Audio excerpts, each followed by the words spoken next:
Suara Pembaharuan Indonesia Televisi. Sepertinya sentimen pasar atas keputusan-keputusan besar Presiden Prabowo akan segera berakhir. Mungkin dalam 1 atau 2 hari ke depan riak-riak sentimen pasar itu masih berbekas dengan indeks harga saham gabungan di Bursa Efek Jakarta mulai bangkit perlahan dan nilai tukar rupiah perlahan mulai menunjukkan jati dirinya perkasa perlahan. Lalu kita harus tetap optimis selesai bulan puasa Indonesia akan menunjukkan jati dirinya sebagai negara besar dan kaya raya yang harus diperhitungkan bangsa-bangsa yang lain.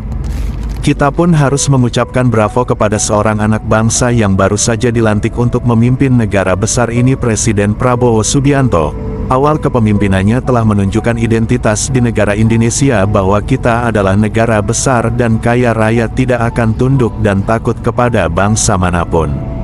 Keberanian ini telah menyadarkan negara-negara di Eropa, bahkan negara Singapura yang selama ini menjadikan Indonesia sebagai objek pemasok bahan mentah, kini kembali harus memutar otak mencari peluang lain setelah Indonesia harus menghentikan ekspor sumber daya alam atau hasil tambang mentah ke negara-negara itu. Tidak sampai di situ saja, kebijakan Presiden Prabowo untuk menahan dana hasil ekspor produk-produk Indonesia telah membuat Singapura harus bertekuk lutut kepada pemerintah Indonesia karena kebijakan Presiden Prabowo ini secara langsung sangat mempengaruhi jumlah dana yang berputar di negara Singapura sekaligus menghambat pertumbuhan ekonomi negara kecil Singapura. Hal ini sangat simetrik dengan perkiraan pertumbuhan ekonomi negara Singapura pada 2025 akan berkisar pada 1% sampai 1,5%, sedangkan Indonesia bisa menembus pertumbuhan ekonomi 6-8%, sesuai hasil analisis Bank Dunia tahun 2024.